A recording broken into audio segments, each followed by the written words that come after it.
eye is the organ of sight. It helps detect changes in the environment and dispatches signals to the central neural system.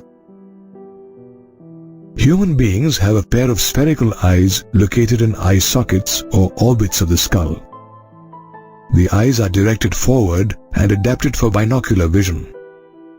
These are protected by the eyebrows, eyelids, and lacrimal glands. The lacrimal glands secrete an aqueous solution that lubricates the eyes and helps rotate the eyeballs freely. The wall of the human eye is composed of 3 layers. The external layer, or sclera, is made of a dense connective tissue. The anterior portion of the sclera is the cornea. The middle layer, or choroid, is bluish in color and contains many blood vessels. The choroid layer is thin over the posterior 2/3 of the eyeball and thick in the anterior region, where it forms the ciliary body. The ciliary body continues to form the iris, the visible colored portion of the eye.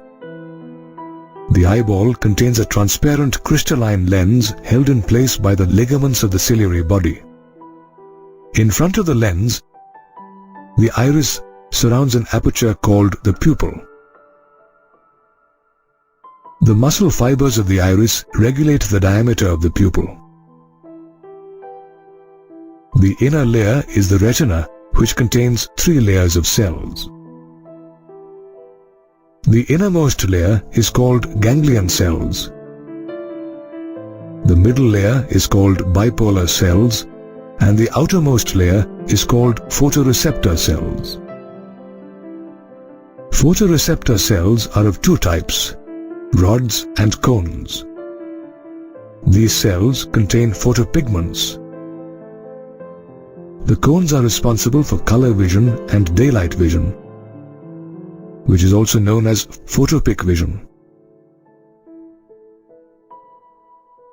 The rods are responsible for twilight vision, which is also known as scotopic vision. A purple pigment called rhodopsin is present in the rods, which contains a derivative of vitamin A and is sensitive to dim light.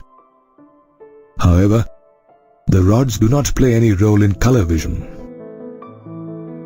A violet pigment called iodopsin is present in the cones, which are sensitive to bright daylight or photopic vision. Cones are of 3 types and contain different photopigments and respond to red, green, and blue light radiations. Other colors are detected by simultaneous stimulation of more than one type of cones. Equal stimulation of all the 3 cones produces a sensation of white light. The cones are insensitive to dim light, so a person cannot see colors at night. The optical part of the retina contains 2 spots, known as the blind spot and the fovea. The blind spot is the region on the posterior pole of the eye, where the optic nerve leaves the eye and retinal blood vessel enters the organ. Photoreceptor cells are absent in this region, and therefore no image forms in the blind spot.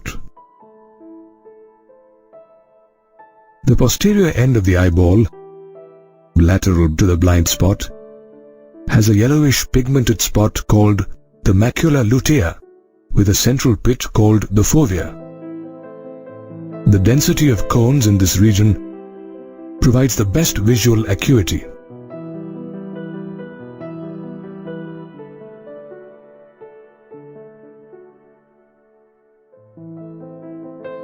The aqueous chamber lies between the cornea and lens. It is filled with a thin, watery fluid, an aqueous humor that provides nutrition to the lens and cornea.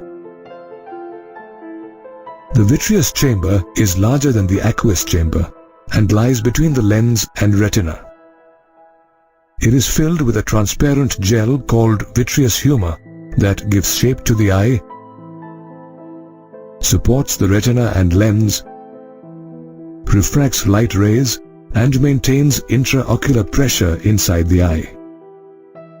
The human eye works like a camera. The cornea, aqueous humor, lens, and vitreous humor all act as small lenses and refract light rays to focus on the retina. The iris acts as a diaphragm and regulates the amount of light entering the eye. Maximum refraction is done by the cornea and the lens brings final adjustment. Light radiations stimulate the photoreceptors on the retina and form a small and inverted image. But the object image is perceived in the right manner due to the interpretation of nerve impulses by the brain. The light rays in the visible wavelength focus on the retina to generate impulses in the rods and cones. The photopigments of the photoreceptors in the human eye are composed of opsin and retinal. Light dissociates retinal from opsin, which results in changing the structure of opsin. The structural change in opsin changes membrane permeability, which in turn results in potential differences in the photoreceptor cells. This results in the generation of action potential in the ganglion cells through the bipolar cells. The action potential or impulses are transmitted to the visual area of the cerebrum by the optic nerve. These nerve impulses are analyzed in the visual area and help to recognize the image formed.